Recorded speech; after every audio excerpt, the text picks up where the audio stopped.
10 ఏళ్ల బీఆర్ఎస్ పాలనలో అంతా అవినీతి అని విమర్శించారు ఎమ్మెల్సీ భల్మూరి వెంకట్.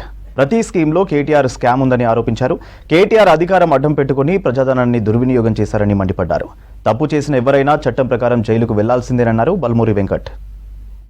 ఏ అంశం మాట్లాడినా కూడా నన్ను లోపలేస్తారు, అబ్బా నేను లోపల పోతా, నన్ను లోపలేస్తారు, అబ్బా నేను లోపల పోతా అంటే ప్రతి విషయంలో కూడా ఈరోజు యావత్ తెలంగాణ సమాజానికి గుమ్మడికాయలు దొంగెవరంటే భుజాలు తడుముకున్నట్టు ప్రతి అంశంలో కూడా జరిగిన ప్రతి అవినీతిలో కూడా నీదే భాగస్వామ్యం ఉంది, అందుకు నువ్వు లోపల పోయే పరిస్థితి ఉంది అని చెప్పని నువ్వే పదే పదే మీరే ఏదైతే మీడియా ముఖంగా మాట్లాడుతారో 100% గత 10 ఏళ్లలో అది ఏ అంశం అన్నా కానీ ఏ స్కీమ్లో అన్న స్కామ్ జరిగింటే అది విద్యారంగం కానీ, వైద్యారంగం కానీ, ఇరిగేషన్ కానీ, ఎలక్ట్రిసిటీ కానీ, ఈ రేసింగ్ కానీ ప్రతి అంశం పైన తెలంగాణ ప్రజల సొమ్ముని ఏదైతే దోచుకొని ఏదైతే ప్రొసీజర్ ప్రకారంగా కాకుండా మీకున్న ఒక అధికారాన్ని అడ్డం పెట్టుకొని ఎవరు మమ్మల్ని ఏమి చేయలేదని ఒక అహంకారంతో ఏమన్నా తప్పులు చేసింటే ఈ ప్రజాప్రభుత్వంలో దాన్ని ప్రొసీజర్ ప్రకారంగా ఇన్వెస్టిగేట్ చేయడం జరుగుతుంది.